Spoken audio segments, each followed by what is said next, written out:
In the world of the Thousand and One Nights, color isn't just for beauty, it's a mark of destiny. On the seventh night, we follow a sultan who discovers that the fish on his plate are actually the citizens of a lost empire. It's a story of black magic, forbidden covenants, and a king who was quite literally frozen in time. So, welcome back to the legendary journey of Scheherazade in this explainer. Let's jump right in. Now, you might be wondering how we get from a simple fish dinner to a lost empire. Well, let's dive into this bizarre mystery. We're about to see how a seemingly harmless gift from the sea actually holds the key to a massive supernatural conspiracy. Which brings us to our first chapter, The Jinnee's Gift, a catch like no other.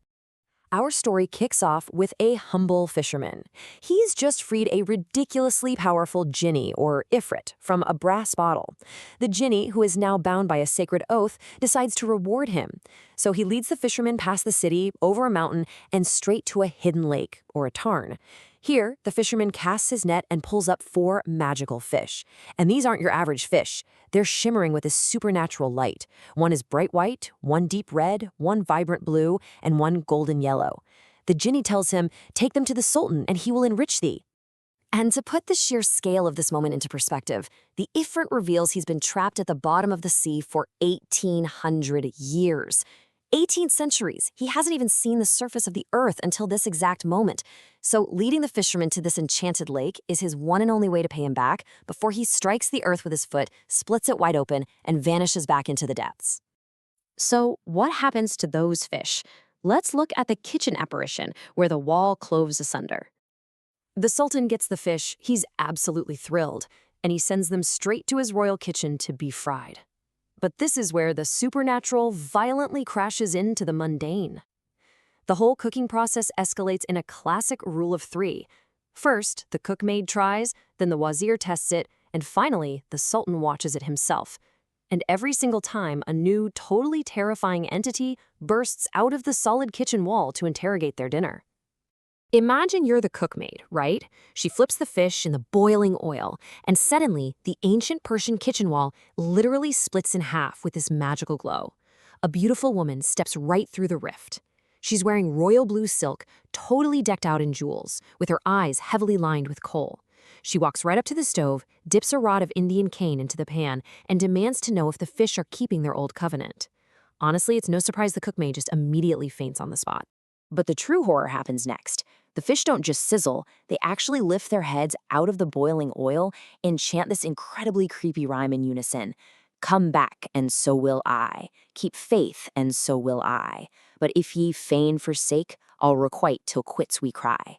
As soon as they finish speaking, the woman overturns the pan, the wall seals back up like nothing happened, and the fish are left burned as black as charcoal.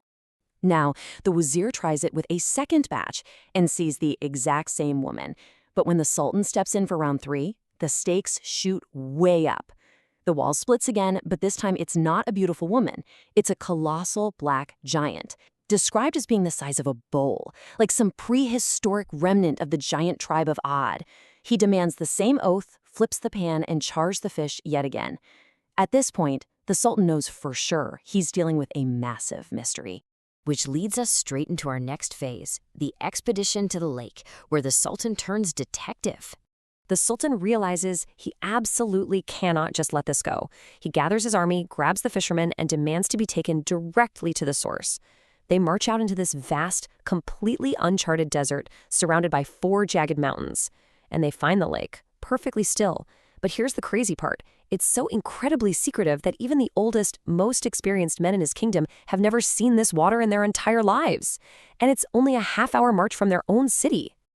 The plot thickens with the Black Stone Palace, a completely desolate discovery. The Sultan is way too impatient to wait for morning. He tells his troops to set up camp, slings his sword over his shoulder, and heads out into the dead of night all by himself. By dawn, he stumbles upon this massive, ominous fortress. It's built entirely of polished black stone, or swart stone, and plated with heavy iron. The huge doors are wide open, but the place is a complete ghost town. Inside, it's packed with insane wealth. We're talking silken fabrics, a fountain pouring water through the mouths of 4 red gold lions, and live birds trapped overhead under a giant golden wire net. The utter silence of this abandoned palace is just eerie and brilliantly builds our suspense. Finally, he finds someone. Let's look at the Prince of Stone and a truly tragic reveal. Wandering through these perfectly silent halls, the Sultan suddenly hears a sorrowful voice chanting poetry. He pulls back a curtain and finds the one and only person in the palace. It's a handsome young prince in silk robes. But when the prince lifts the skirts of his robe, the horror is fully revealed. From the waist up, he's a living, breathing man. But from his waist all the way down to the soles of his feet, he's made of cold, cracked marble stone. He is eternally trapped between life and death. And worse, he tells the Sultan he is viciously lashed 100 times a day by the sorceress who did this to him. And right here, the prince drops the ultimate bombshell that connects everything together. That hidden lake, it used to be his thriving capital city. And those 4 jagged mountains were actually 4 islands. Those magical colored fish the fisherman caught were actually the citizens of his empire, transformed by dark magic and color-coded by their faith. The white fish were the Muslims, the red were the Magians, the blue were the Christians, and the yellow fish were the Jews. So the mystery is solved, which brings us to a looming supernatural battle and the problem of defeating the enchantress. We know what happened to the fish, but now we have a way bigger problem on our hands. The person who did this, it was the prince's own wife. She used her gramarye, which is this deep, ancient form of occult necromancy, to freeze her husband in stone, sink his entire bustling empire into a lake, and mutate his people.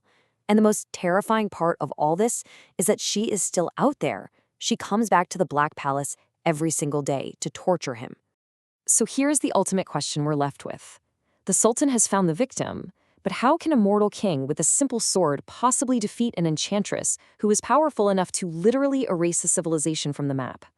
Remember, Shahrazad is telling this nested, labyrinthine story to save her own life. So ask yourself, what shocking lengths will the Sultan go to in order to break this curse? The battle for the Black Islands is just beginning. To hear the tragic backstory of the prince and his unfaithful wife, and to see the Sultan's desperate plan unfolds, make sure to subscribe and hit that bell icon. You really won't want to miss the shocking twists of Night 8.